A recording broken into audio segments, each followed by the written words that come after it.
किलों की चल रही थी, महलों की चल रही थी। मैं कहना चाहूंगा कि ये किले, ये महल, ये शौर्य और गाथा के प्रतीक हैं। ये किले, ये महल अर्पण, समर्पण और तर्पण के प्रतीक हैं। ये किले और महल जब कभी मुगल आक्रांताओं के हमले हुआ करते थे तो हमारे बहन बेटियों की इज्जत बचाने के लिए ये किले और महल काम आया करते थे। ये किले मुश्किल में उन शरणागतों को शरण देने के लिए काम आया करते थे। साहब, राजस्थान की जब बात की जाती है तो कहा जाता है कि बिल्कुल पग पग सूरा देवली, पग पग सतिया थान, मन डर पे डग मेलता, रंग है राजस्थान। ऐसा राजस्थान है मेरा, ऐसा रंग रंगीला, ऐसा हरियाला, ऐसा अपनापन, भाईचारे, ऐसे प्रेम वाला मेरा राजस्थान है। पर राजस्थान की उसी विधानसभा में जब ऐसी बातें होने लग जाए तो हम सभी के लिए ये पीड़ा की बात है। ये सब चीजें जब हम देखते हैं या हमारी आने वाली पीढ़ी देखती है, जब युवा साथी देखते हैं जो बाहर बैठे बड़ी उम्मीद लगा रहे हैं, वो प्रदेश की तमाम जनता जो सोच रही है कि साहब अंदर बैठे हुए जनप्रतिनिधि कुछ अच्छी बात करेंगे, हमारे इस प्रदेश की बात करेंगे, यहाँ के विकास की बात करेंगे, जब ये चीजें सुनते हैं तो आप सोचो कि उन पे क्या गुजरती हो।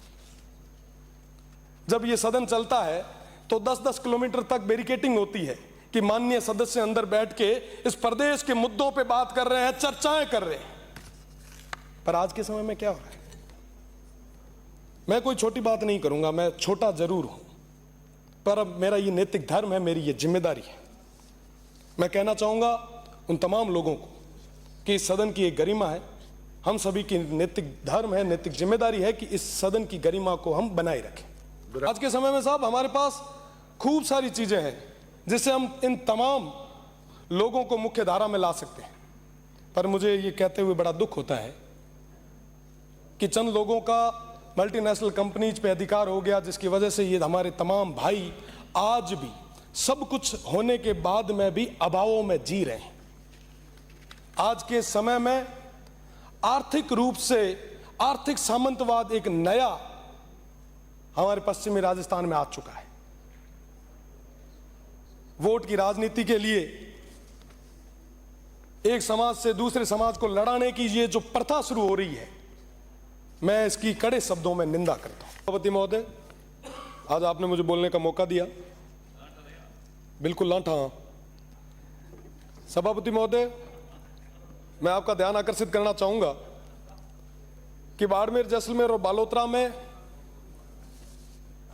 मंगनियार समाज है, लंगा समाज है, दमामी समाज है, मिरासी समाज है।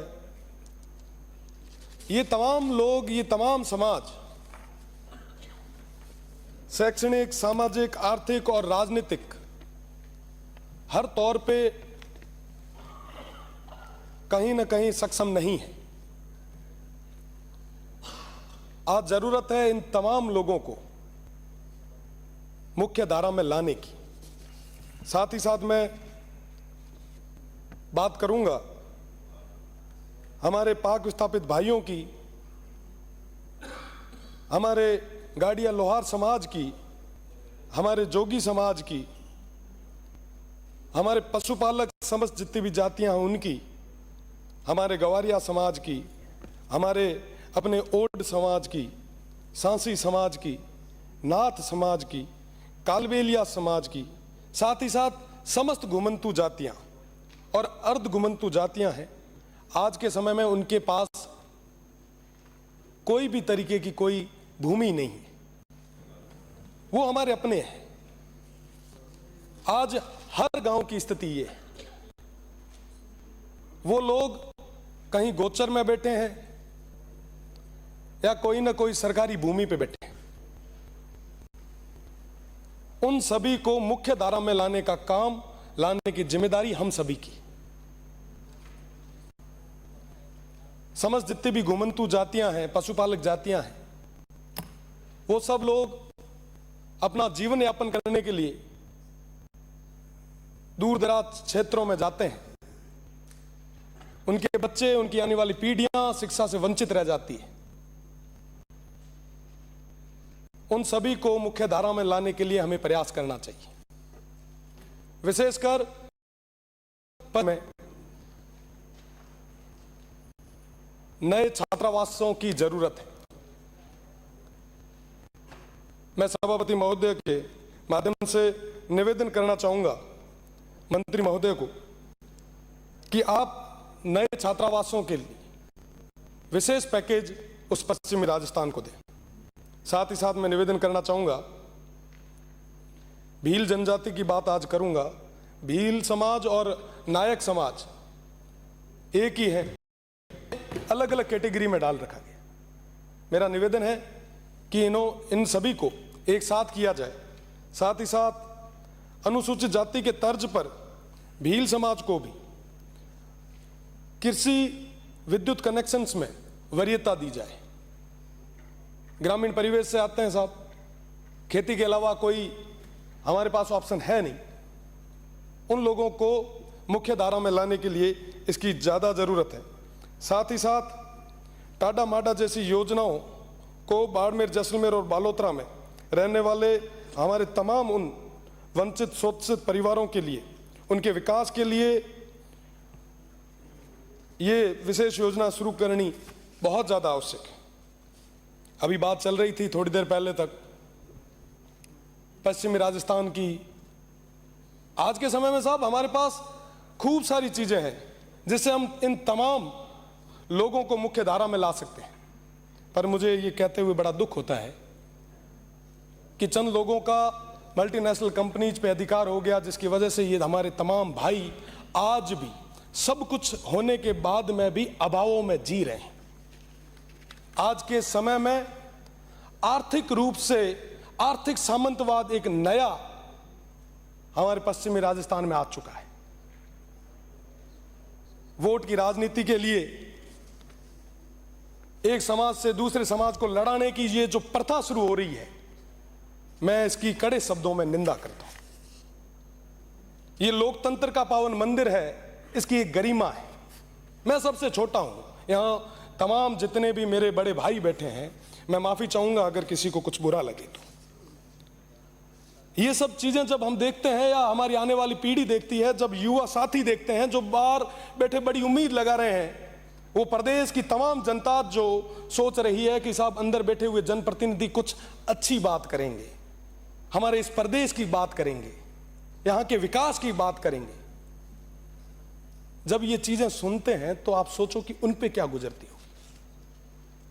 जब ये सदन चलता है तो 10-10 किलोमीटर तक बैरिकेटिंग होती है कि माननीय सदस्य अंदर बैठ के इस प्रदेश के मुद्दों पे बात कर रहे हैं, चर्चाएं कर रहे हैं। पर आज के समय में क्या हो रहा है? माननीय सभापति महोदय, साथ ही साथ मैं मेरे क्षेत्र की ओर आपका ध्यान आकर्षित करना चाहूंगा कि मेरे क्षेत्र में कई सारी कम्युनिटीज ऐसी हैं जिनके छात्रावास अभी तक नहीं बने।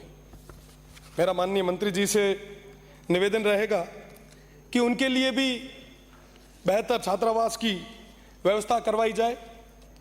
साथ ही साथ थोड़ी देर पहले बात जो किलों की चल रही थी, महलों की चल रही थी, मैं कहना चाहूंगा कि ये किले, ये महल, ये शौर्य और गाथा के प्रतीक हैं।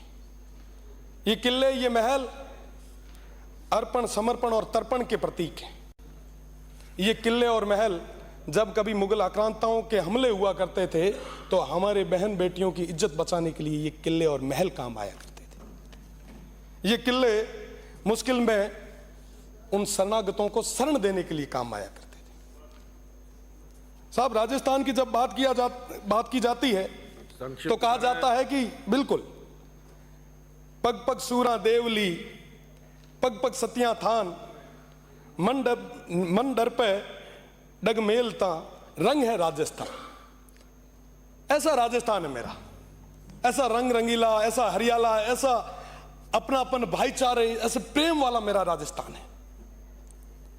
पर राजस्थान की उसी विधानसभा में जब ऐसी बातें होने लग जाए तो हम सभी के लिए ये पीड़ा की बात है। मैं कोई छोटी बात नहीं करूंगा, मैं छोटा जरूर हूं, पर अब मेरा ये नैतिक धर्म है, मेरी ये जिम्मेदारी है। मैं कहना चाहूंगा उन तमाम लोगों को कि इस सदन की एक गरिमा है, हम सभी की नैतिक धर्म है, नैतिक जिम्मेदारी है कि इस सदन की गरिमा को हम बनाए रखें। विराजें। कोई भी किसी भी जाति से हो, धर्म से हो, हमें सभी का सम्मान करना है। श्री राम साहब, हमें ये सिखाया गया है। बहुत बहुत धन्यवाद। कई सारी चीजें और भी है, आने वाले समय में और खुल के स्पष्ट रूप से बताई जाएगी।